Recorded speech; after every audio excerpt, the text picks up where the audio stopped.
Hello. So this is the addendum to lecture number 4. It's just additional topics on what we started with functions in the previous lecture, lecture number 4. So these are some of the things that I wanted to include, but didn't have much time to do so in the given time frame that we have. Okay, so last class or last lecture, we've spoken about what functions are, and in particular, we found that functions are rules, is a rule that associates or assigns an input value to every output value. And so we found different ways to express what a function was, utilizing different kinds of visualization representation, such as the arrow diagram. And we've also did the machine diagram. And the last thing we did was we talked about different kinds of terminologies of a function, right? We were able to also see that our graph is a set of all coordinates of the function, the x and y coordinates. So if you put them all together, then you're given the graph of the function. And we saw them as sets of ordered pairs, and we're able to figure out what's the domain and range. So we're going to be talking about domain and range much more. But in particular, I want to leave off, continue on where we left off with evaluating a function. And evaluating a function means to find the output given the input. So if we have a function that is specified in with a certain mathematical operation, then we can figure out the output by plugging in the input. In other words, replace the x values with the given number that we're given as the input for that x value, and then we perform the operations and we get the final result, which results in the y coordinate.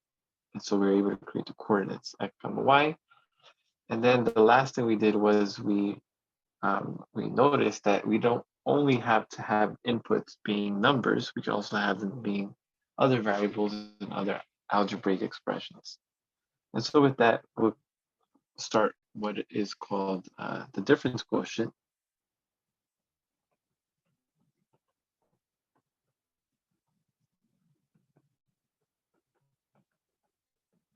So this is the difference quotient of a function.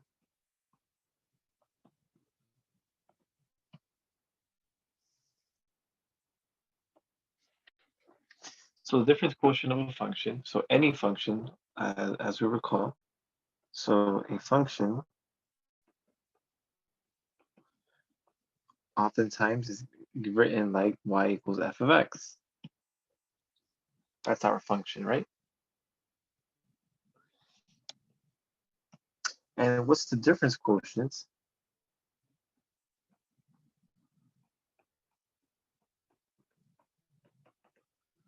What is this? Well, the difference quotient is the following. It's f of x plus h minus f of x divided by h.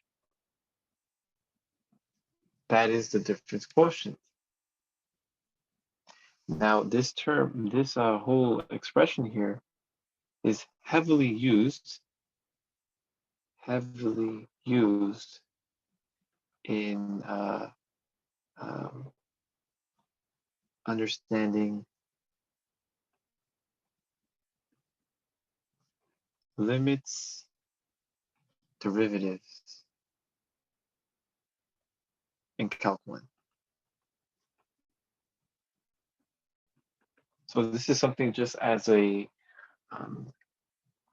something that to help you anticipate what's expected and what's to come for those who continue with Calc 1. And this expression is what we're going to be particularly interested in, finding the final expression of a function. So what better way than to have an example? So I'll give you an example. I want to find, given this function, 5, let's just call this 2x plus 5. So given my function f of x being 2x plus 5, I want to find the difference quotient.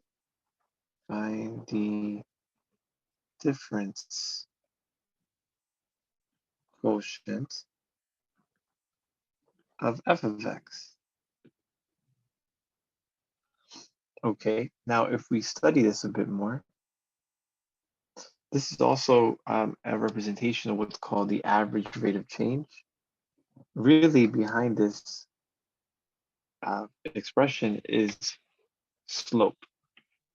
But for now, we're just going to treat it the way it is. It's going to be the evaluating of f at x plus h, subtract it with whatever f of x is, and divide the whole thing by h. That's all the difference quotient is. So in a way, what we could do is take little parts. Call this part 1. Call this part 2. And we put everything together, we call that part 3. So most of the time, part 1 is already done for us. F of x is what we're given, 2x plus 1. Now what's part 2? Part 2 is to evaluate f of x plus h, which equals 2 multiplied by x plus h plus 5. And then if you distribute the 2, you get 2x plus 2h plus 5. And that's going to be f of x plus h. That's what f of x plus h, that's what the value of f of x plus h is. It's 2x plus 2h plus 5, and we got f of x being 2x plus 5. Okay, so we got part 1 and part 2. Now part 3.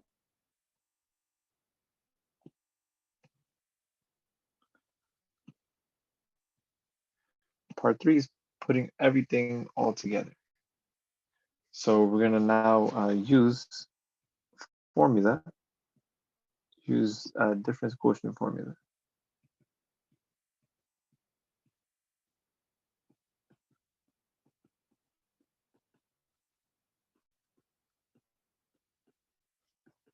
To substitute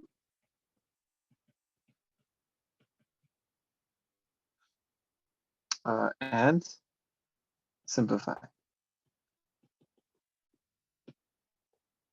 Okay, so what does the difference quotient represent? And I'm just going to write it as dq for short. So I'm going to write this as dq. So what is dq? Remember, it's f of x plus h minus f of x all over h. But what was f of x? What did we figure out what was f of x? Well, we found it to be this expression here. So this will be 2x plus 8, 2x plus 2h plus 5 minus, and then what was f of x? F of x is this right here. So I'm gonna replace f of x with 2x plus 5, and please make sure you put the parentheses around the entire expression for f of x. If you don't, then you'll make the common mistake that many students do, which is not to change the signs of everything on the right side of the subtraction symbol. And then this would be over h. And now I just make sure I distribute the -1, and I got 2x plus 2h plus 5 minus 2x minus 5. And all of this is over h. Now the 2x's here cancel. The 5 and the -5 are canceled as well. And look what I get. I get 2h divided by h. And what's nice here is that the h's here cancel. And so the result at the end of the day is 2.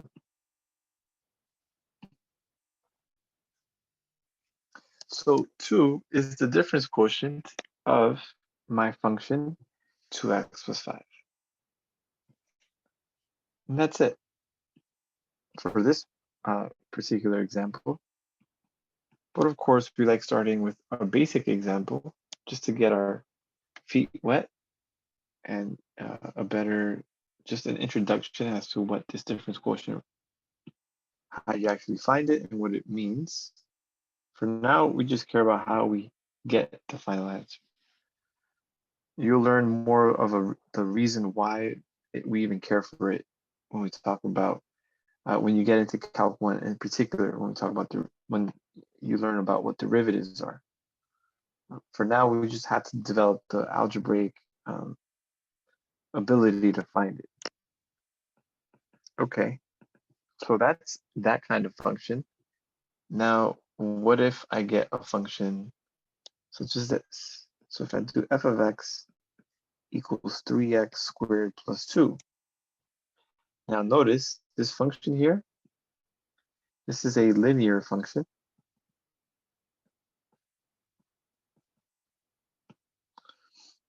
Again, this word function is going to appear a lot. This kind of function is an example of what's called the quadratic function, and I think most of these names you must have heard before. So again, I want to find dq, okay? I want to find dq. So what was the first thing we did? Well, the first thing is we care about is the initial function that we're dealing with, and most of the time that's already given. Now, what's number 2? So based upon this function now, I want to figure out what happens with f of x when f has x plus h as the input. Well, I only have to replace the input with the input, which is x plus h. So instead of writing x squared, 3x squared, I'm going to write 3 parentheses x plus h squared, and then I'm going to expand this. So just remember, when you do x plus h and you square it, you get x plus h multiplied by x plus h. And you perform a foiling, as they call it, when you multiply 2 binomials. And the result is x squared plus 2xh plus h squared. That's the result. And then I place it right here. This becomes x squared plus 2xh plus h squared plus 2. Remember, there's a 3 still being multiplied to the entire expression inside the parentheses. So I distribute that and I get 3x squared plus 6xh plus 3h squared plus 2. And that equals f of x plus h. So what do? I keep this entire expression. I keep it. So I got part 1 and I got part 2. And now part 3, I use the actual formula for the difference quotient, which is f of x plus h minus f of x all over h. So again, I'm going to replace f of x plus h, which is 3x squared plus 6xh plus 3h squared plus 2. Subtracting it off by the original function, parentheses, putting parentheses around it, 3x squared plus 2. And all of this is being divided by h. And then making sure that I'm distributing that negative sign. This will be 3x squared plus 6xh plus 3h squared plus 2 minus 3x squared plus, minus 2. Because of that negative sign negative 1 that I'm distributing. And all of this is divided by h. Now, what you should notice is every single time that I perform finding the difference quotient, there's a step here that there's always a cancellation of some sort. And what cancels out are all the terms that don't have h's in them. So note, all terms without an h should cancel out when finding the difference quotient.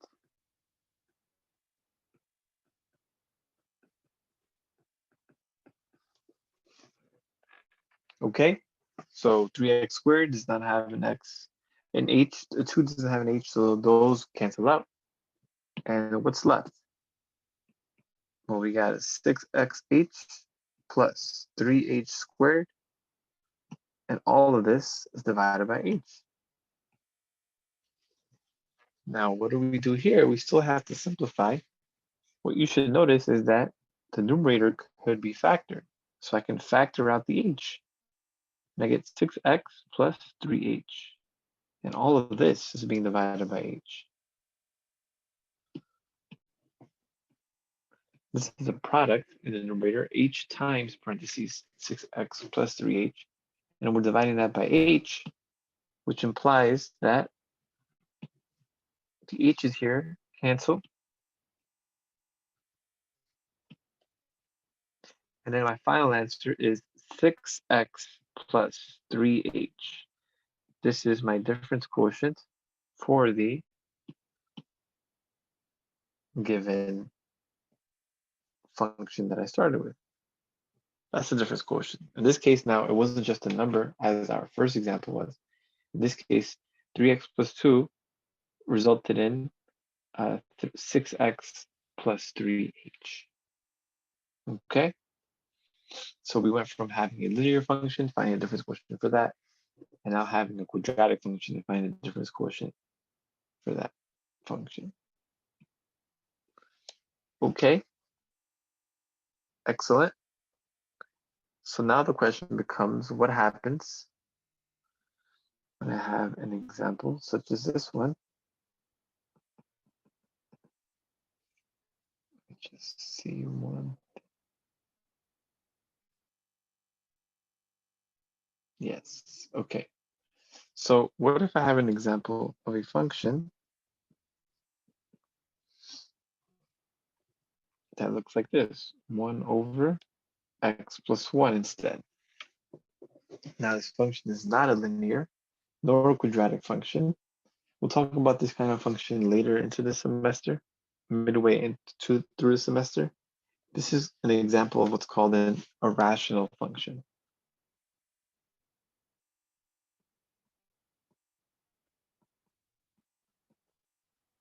Okay. I still want to find though. I want to find the difference quotient of f. So then the first step is already done for us, as it always will be. I already know. Pardon me, let me make this a little bit clearer.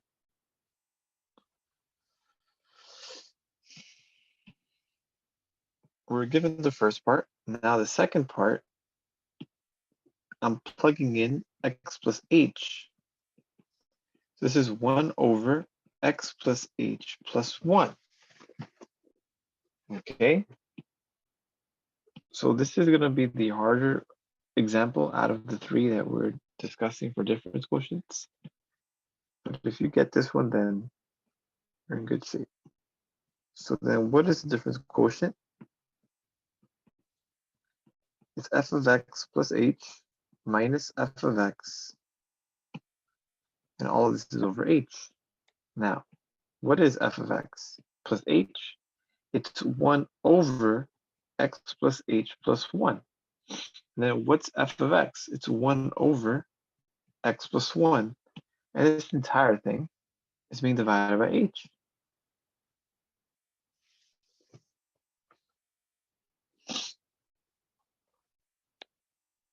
Now, what's the issue with this particular example? So notice, what is this? This is a compound, or as they say, compound or complex fraction.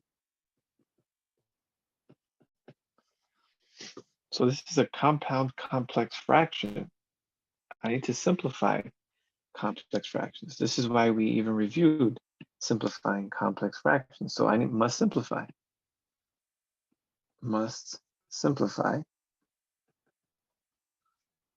the compound, or also known as complex fraction. And now the question is, how do I do that? Remember, we need to figure out the least common denominator. And how do we do so? We look at the denominators, and h, you can think of the h here as being over 1.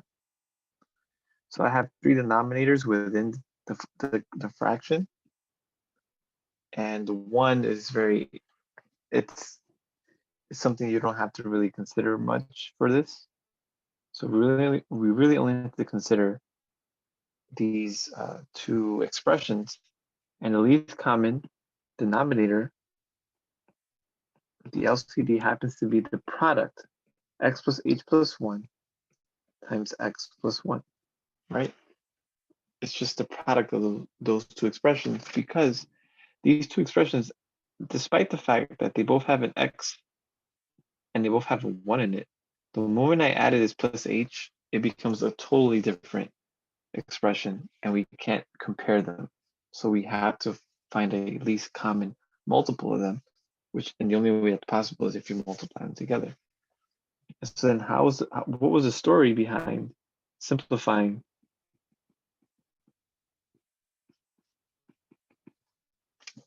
compound fractions? Remember what we did? We would multiply the entire thing, which is the numerator, by the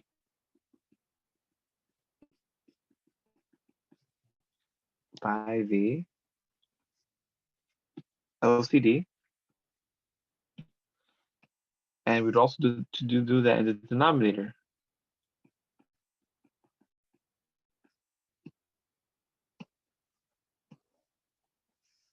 And all of this is being divided by h.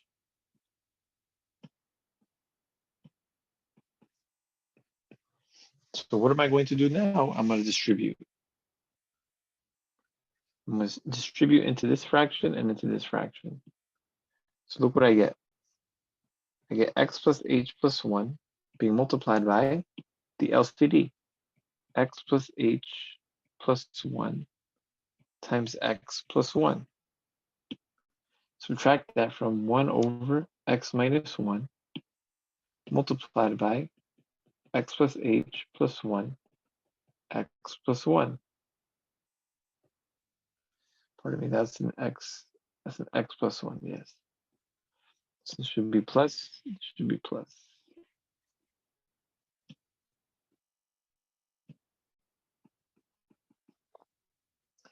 And then all of this is being divided by the product of h with these 2 expressions. So then the product would just be h multiplied by x plus h plus 1 multiplied by x plus 1.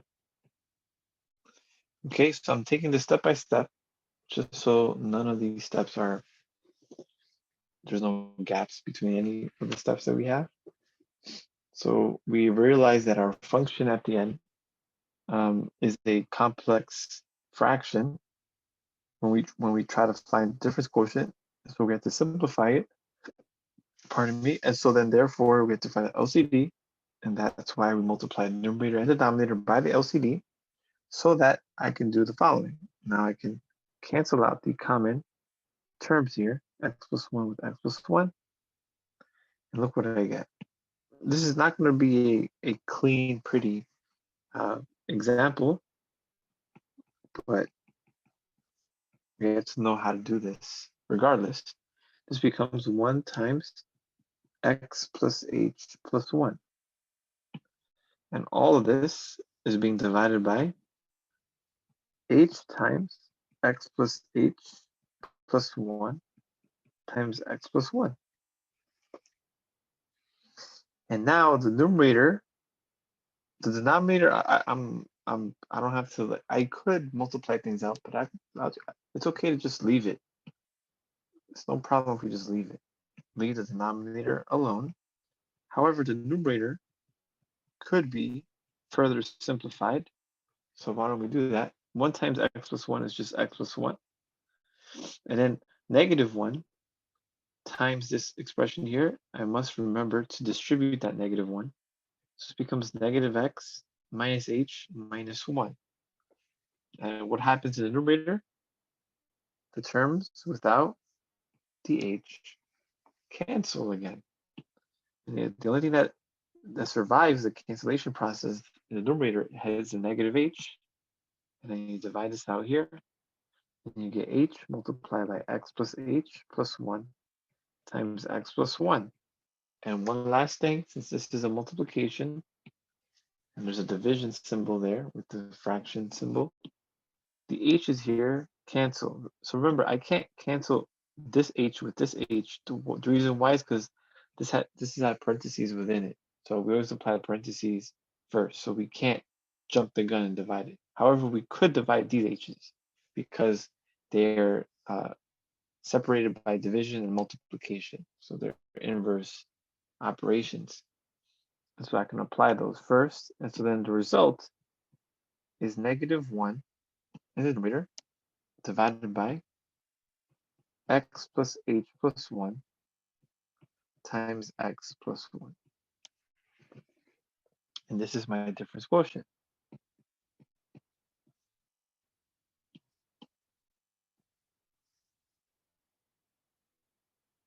Okay, so we've done 3 examples of finding the difference quotient, and the difficulty levels grew after each one. And this is probably the hardest one, the hardest of its kind in terms of difference quotients. And one thing I wanted to mention is that the difference quotient sometimes is written with the f of x plus h minus f of x over h, but this x can sometimes be changed to something else, like f of a plus h. So let me just write that. There's an alternative difference quotient representation. There's an alternative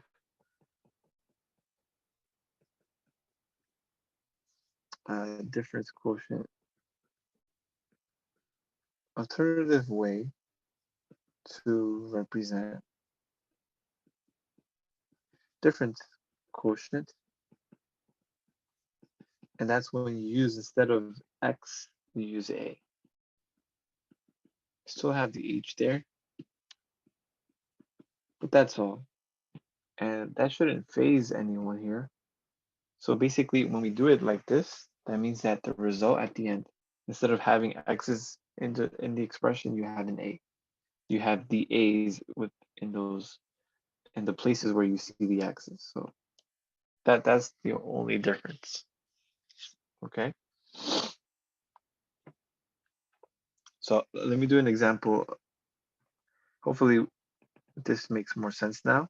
So let's say I have f of x equals 3 minus 5x plus 4x squared, right? And I want to find the difference quotient. Find difference quotient. And the difference quotient is going to be f of a plus h minus f of a all over h. So remember, we do the first term here first, and then this symbol here will be second, and then the whole thing here would be third. So what's the first thing? Find f of a. But f of a is very simple to find. I just plug in wherever I see a, I just plug in the x. I plug in the a for x. So this would be 3 minus 5a plus 4a squared. And now the second thing that I must figure out is f of a plus h. This is 3 minus 5 parentheses. Remember, put the parentheses, a plus h plus 4 times a plus h squared. So the second guy here would be a little bit more involved. So because of that, I'm just going to move this over here. Okay, and then I'm going to expand everything as much as I can. This will be minus 5a minus 5h plus 4. And a plus h squared is a squared plus 2ah plus h squared. And then I can distribute.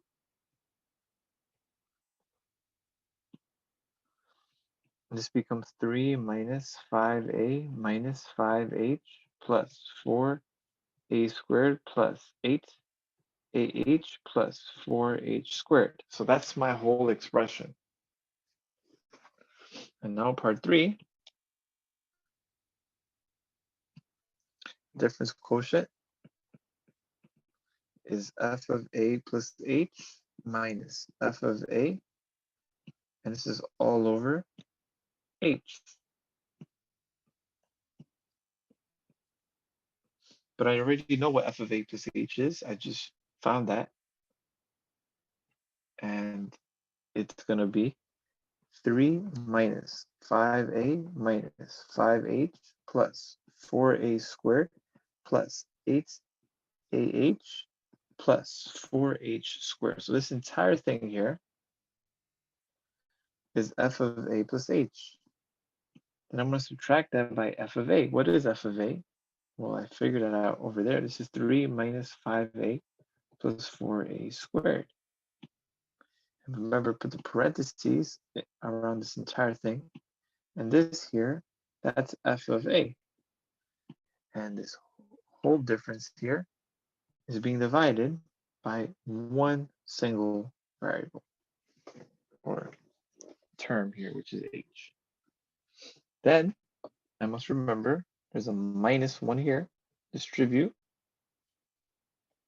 So now I'm going to have 3 minus 5a minus 5h plus 4a squared plus 8ah plus 4h squared minus 3 plus 5a minus 4a squared. And this entire thing is being divided by h.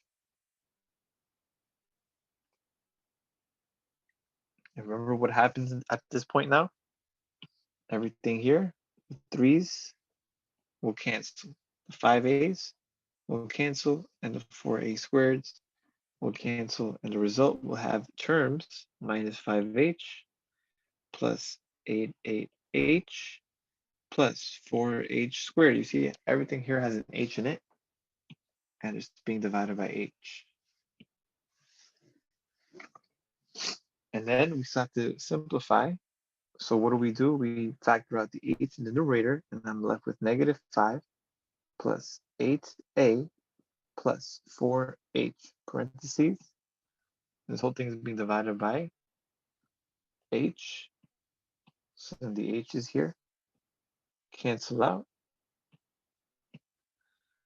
And the result is negative 5 plus 8a plus 4h. This is my difference quotient.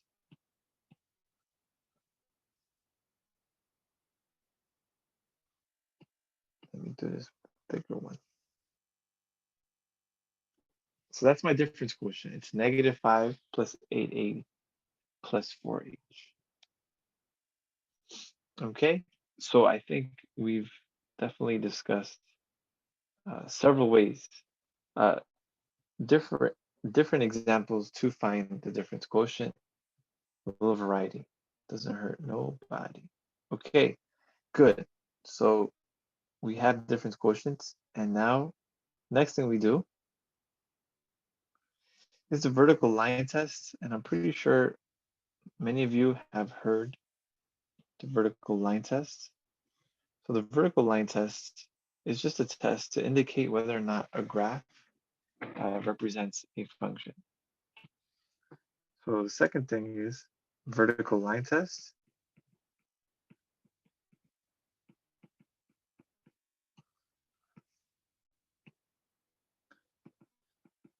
It is a test to determine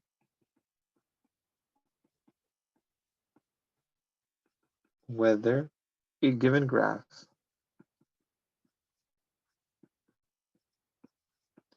represents a function or not.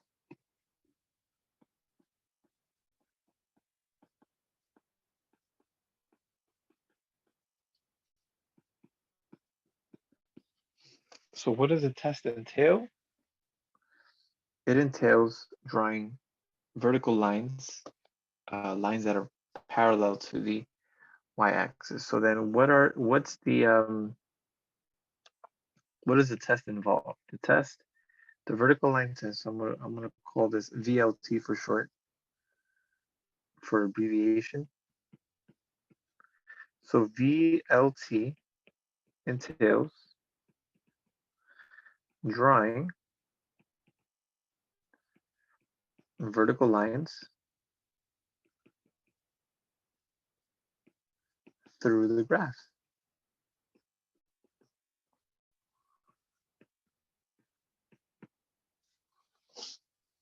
And they're kind of, there's only like two conclusions you can draw from it. So there's only two ways that this can go. So if every vertical line crosses, right, vertical line, if every vertical line drawn goes through the graph once,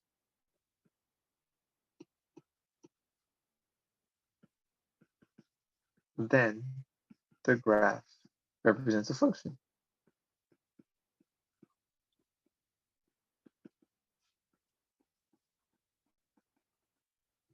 So these are one of those if-else statements. If this is true, then the following is true. So if every vertical line that I draw goes through the graph only once, so I should make that a emphasis, only once, then it represents a function.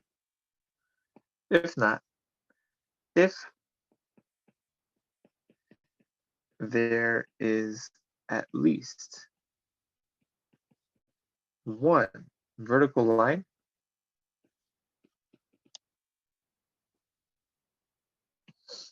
only need one. So if there's only one vertical line,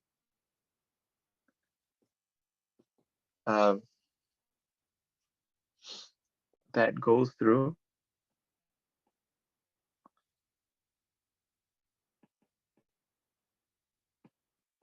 the graph more than one time, then the graph does not represent a function.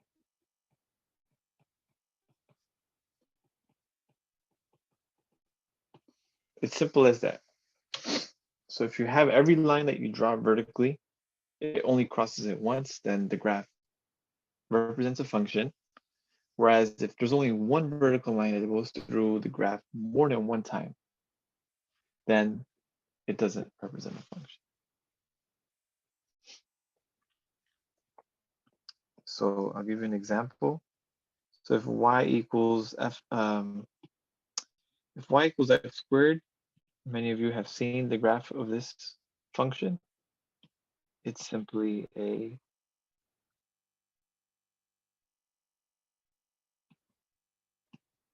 parabola centered at, drawn at the minimum point being at 0, 0.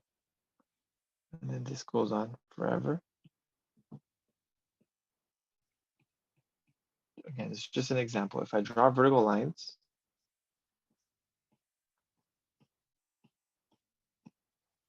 so each of these vertical lines here only crosses one time. That's it. And you can kind of, in your head, think this is going to happen forever on the right to infinity and to the left of infinity. I only have one point of intersection for any vertical line. Because of that, it is a function. So by one of VLT, So let me just be a little bit more explicit. So I should say by statement 1 of the vertical line test, the graph does represent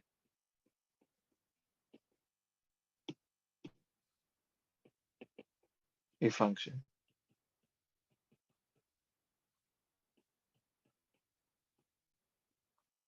Because every vertical line crosses only once.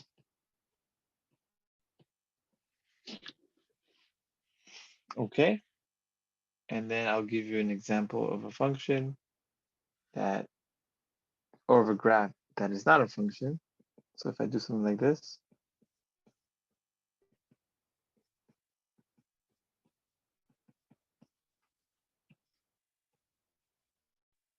remember we've talked about an equation such as this. This is a circle. This is the equation of a circle.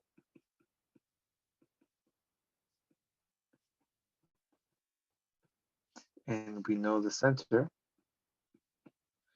and we know the radius. The radius is 2, and the center is 1, 1. So if I were to draw this,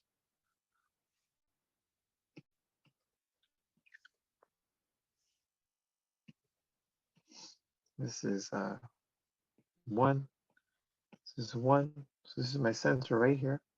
And then my radius is 2. So then I would say this is 1, 2, 3. This is -1. So I would have something like this. Somewhere here, somewhere right here at 3. And this goes 1, 2, 3.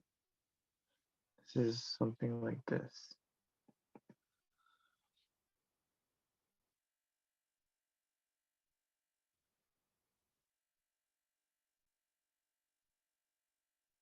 Okay, of course, I'm not the greatest artiste here. Let me see if I can resize this.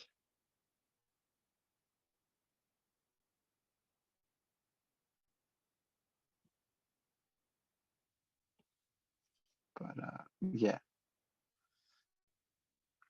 you get the idea, right?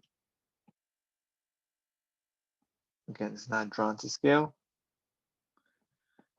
but the whole point of this is that the moment I draw a straight line, boom. The moment I just draw this one straight line, what happens? I get 2 points of intersection. And so therefore, by statement 2, statement number 2 of VLT, the graph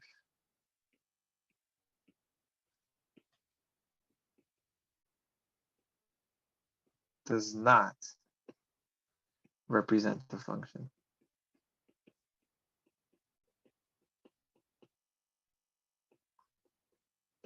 Now, one thing to think about is why is it that this vertical line test works? Well, it works because, remember, if I draw a vertical line and it crosses once, that means that there's only one x value associated with that y value, which is exactly what a function is. But the moment that I have a graph that looks like this, where I have 2 points where the vertical line crosses the circle, that means that this x value on a vertical line, they're both the same. And so those 2 vertical lines, since this vertical line has 2 points of intersection, that means that there's 2 x values associated. There's the same x values associated to 2 different y values. And that's a problem. So that's why this vertical line test works. It's really determining whether a function, whether a graph is a function or not. Okay, so we've covered that. So difference quotient, check. Vertical line check. So I just want to check it off real quick.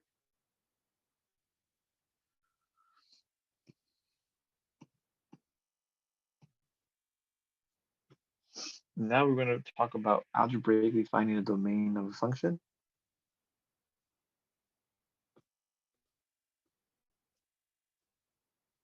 And this might be the last thing we do. We'll continue with the piecewise functions for lecture number 5. So number 3, we're finding domain of a function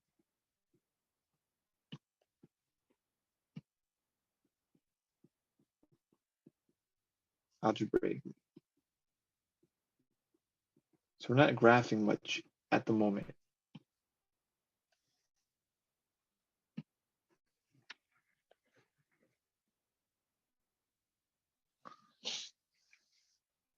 Okay, now for this problem, we have to consider several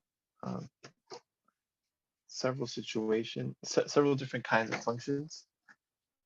So the first one is if I have 1 divided by x minus 3.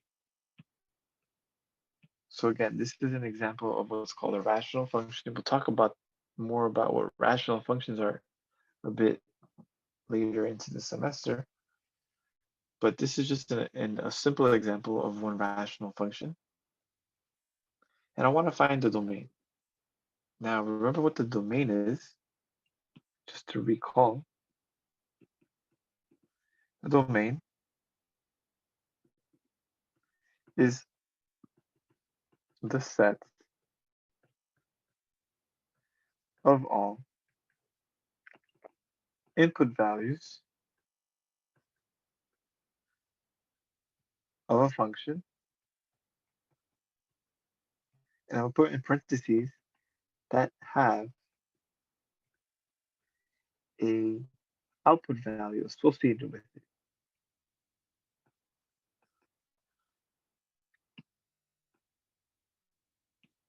Pardon my little bit messy handwriting.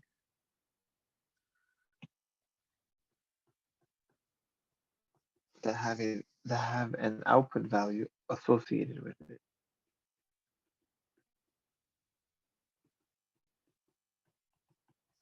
Now, the issue is that not every x value will have a y value associated with it. Now, what does that mean? Well, look at this function, f of x equals 1 over x minus 3. What's the issue? The issue arises is if the denominator ever equals 0. So the denominator cannot equal 0. It can't. Because the moment you divide by 0, the whole world implodes on itself. Nothing makes sense. It's undefined. So note, so warning, right? This is like a warning. Denominator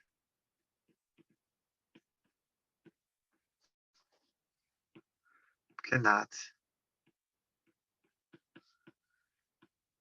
equal 0.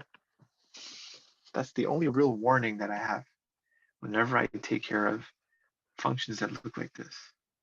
The problem is the denominator cannot be 0. So I want to find the domain, which is a set of all x values or input values that have a y value associated with it, output value associated with it. Now, if you notice here, the only time that the denominator is 0 is if the x value is 3. So for these kind of problems, what we're going to do is we're going to set denominator equal to 0 and solve for x.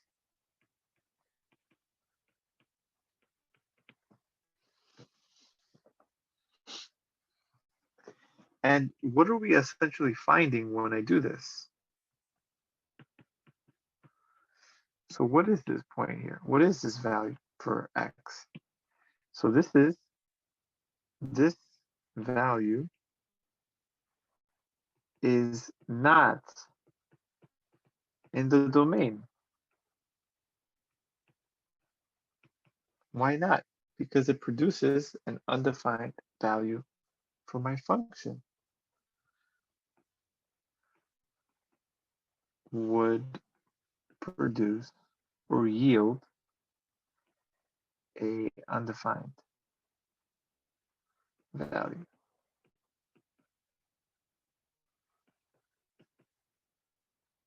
For f.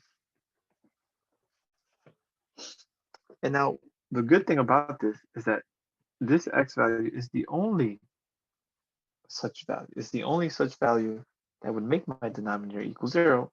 But if you notice, anything else would work. And what I mean by work, any other x value that I plug in here other than 3 will produce a corresponding y value. I could have negative numbers here. I can have positive numbers here, but I just can't have it equal to 0. And there's only one guy that doesn't do the job. So because that's the case, sometimes what I like to do is visualize using a number line. And I realize that 3 is that bad point. So you can think of it as this is like a bad x value. So the bad x values are the ones that we're not going to include. So I'm not including 0. I mean, I'm not including x equals 3. That's why we have the open circle, but I do have everything else. Do you see that? So everything else is good except for 3. So every number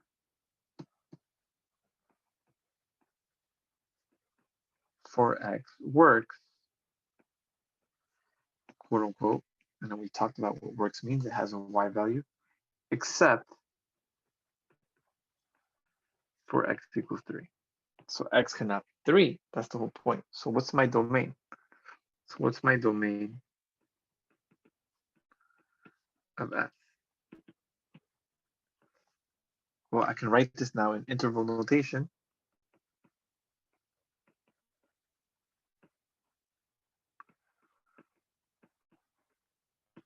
If I want to write an interval notation, then I would write it as negative infinity all the way to 3, not including 3, union everything from 3 to infinity.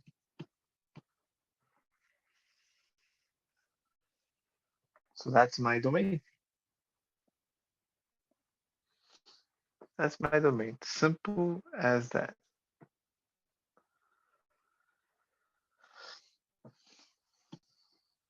Okay, so that's my domain. And I can also write it as my domain. I can also write it as set builder notation. So what would the set builder notation look like?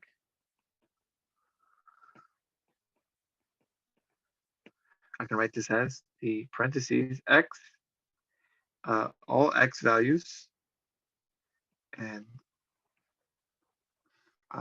this is just notation for sets. This means belongs to, and this symbol R here means the real numbers.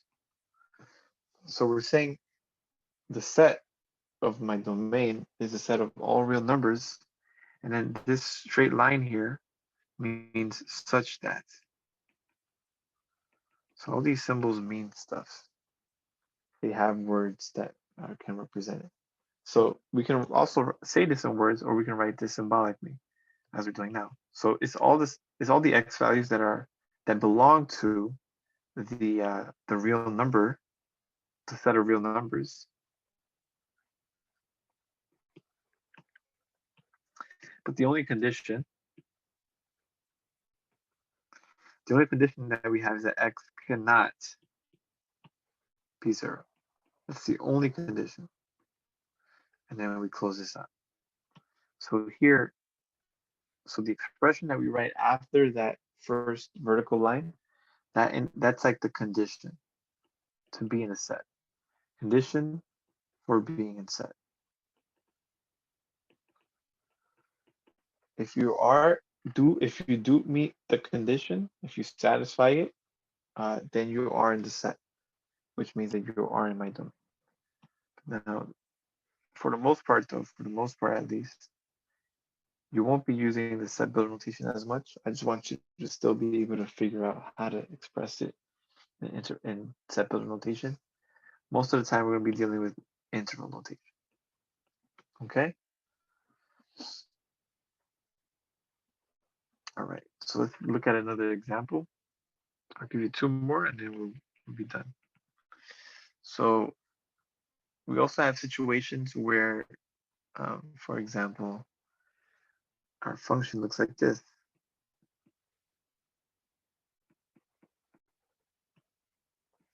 Again, another example of a rational function, x squared plus x minus 6. Now, the problem, again, arises with the denominator. That's my problem. So this cannot be 0. If I want this to work, this here cannot be 0. So if this cannot be 0, I have to figure out what are the particular x values that do make it equal to 0 because most of the time the bad x values are either 1 or 2 bad x values. They're not like an incredible amount of x values that I have to exclude. So then we set my denominator, we set denominator equal to 0 and solve.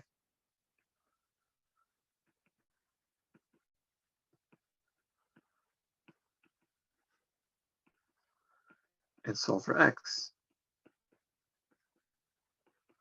So again, why do we do this? Because we find the bad points. We find those bad x values. So this here becomes a question of whether or not you know how to solve a quadratic equation. Well, we could factor this. This becomes x plus 3, x minus 2 equals 0, x equals negative 3, and x equals 2. So again, what did I discover? I discovered the x values that make my denominator equal to 0, which means that these x values are not in the domain. So we find the bad ones. So these x values are not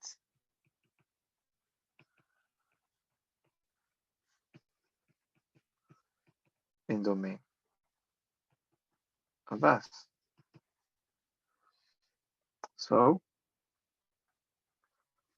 let's use a number line to really mark these out. So negative 3, 2, they're no good. They are not good x values, and therefore we exclude, right? We exclude them. So we're excluding from the domain. Exclude from domain of F.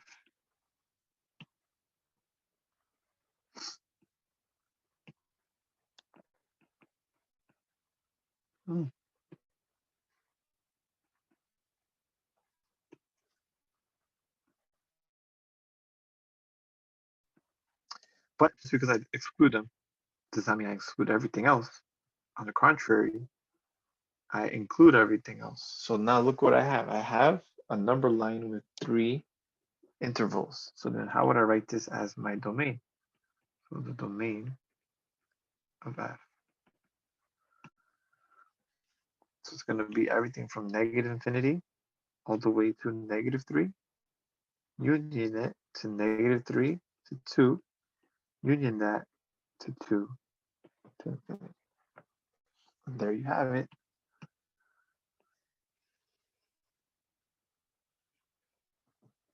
That's my domain. So again, we did exactly what we did before. We set my denominators equal to 0. Solve for the x values that make it equal to 0. Exclude them. Draw a number line to exclude them. And include everything else. Therefore, thereby creating 3 intervals for which we can find the interval notation of. And put them all together. So there you have it. Now this only occurs though when we have fractional functions, also known as rational functions. Now there's another particular kind of function that we also come across a lot. And this is when you have a function, we'll call this f of x. So when we have a function that looks like the following,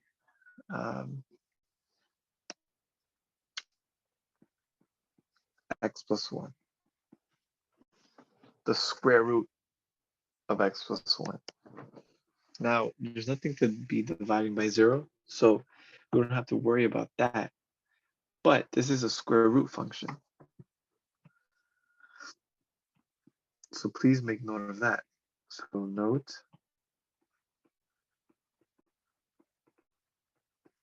f is a square root function.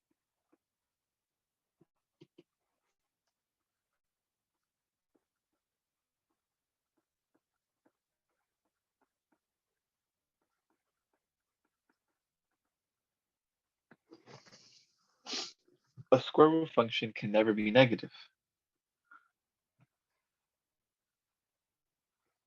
Can never have a negative number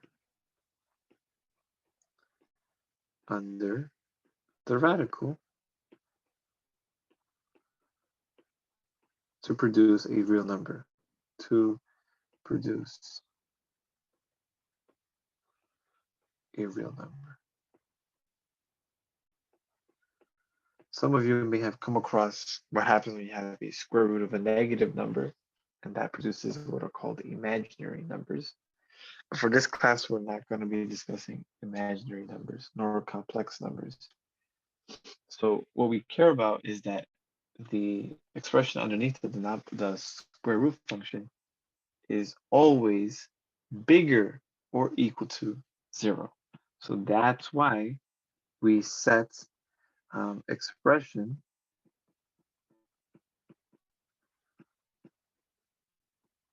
underneath the radical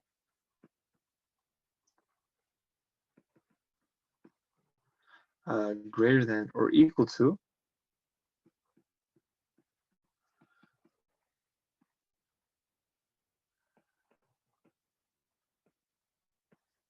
0 and solve for x.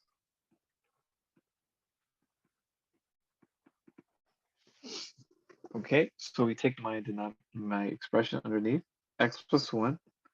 We set it greater than or equal to 0, and we solve. That's an easy one.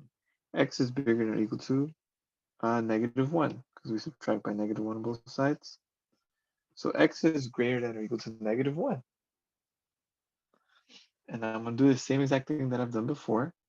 So now I plot number line.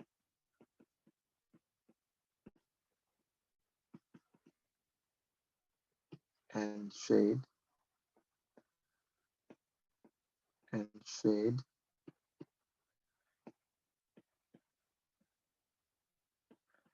Solution.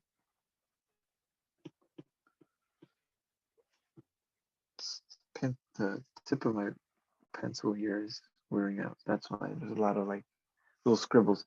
And shade solution of inequality.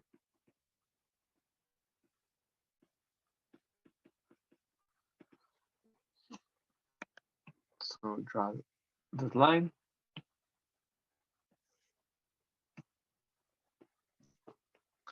Indicate that there's a negative 1 somewhere according to the solution. So let me just write this as, this is my solution of inequality. And this is my inequality.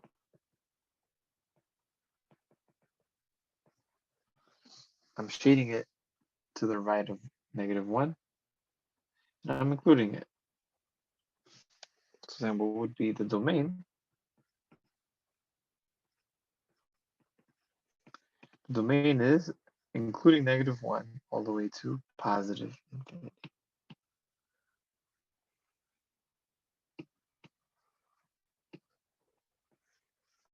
All right, so that's how we find the domain of a given function. If it were a rational function, like we've had in the first two examples, then we set my denominator equal to 0, find those x values, exclude them from the number line, and include everything else. So let me just say, yeah, we exclude from the domain. And then if we have a square root function, then we have to consider the fact that the expression underneath could be greater than or equal to 0, solve the inequality. So then the x value must be greater than or equal to -1. And so we shade the solution and we include that as our domain. We're going to leave you with one last one. The interesting is, of course, when we have an example of a function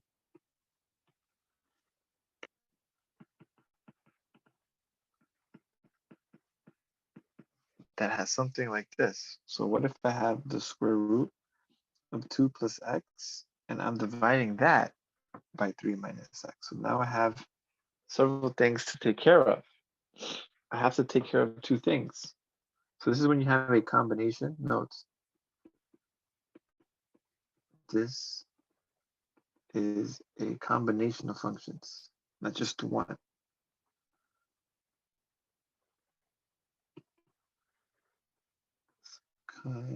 Combination of functions. So I have to take care of two things. The first thing is my denominator cannot equal 0.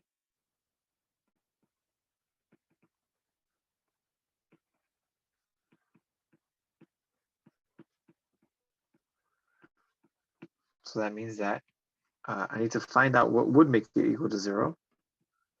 Well, obviously x equals 3. So this is not in domain because it makes my denominator equal to 0. Second thing is the denominator can equal 0, but also the expression under the radical can't be negative.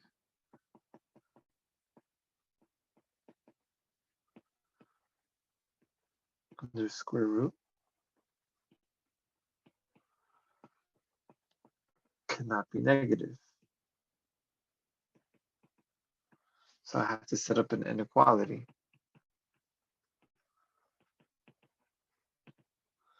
What's my inequality? 2 plus x must be greater than or equal to 0. That's my inequality. Solve for x. That was easy. So I said that x has to be greater than or equal to -2. Now this is where step 3 comes into play. So draw a number line.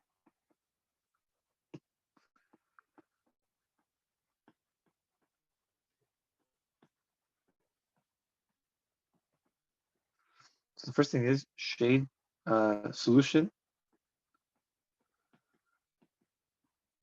of inequality. And I'm also going to, so this is where the and comes into play, and exclude bad x values.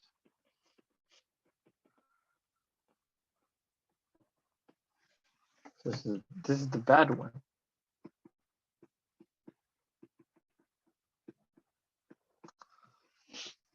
So if I were to do that now on the number line,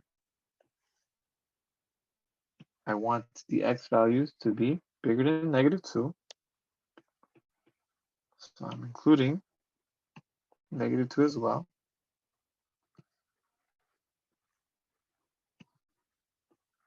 But what I'm going to do is I'm going to exclude 3. But everything else has to be shaded above -2. It can't be below -2. So then what would be the domain?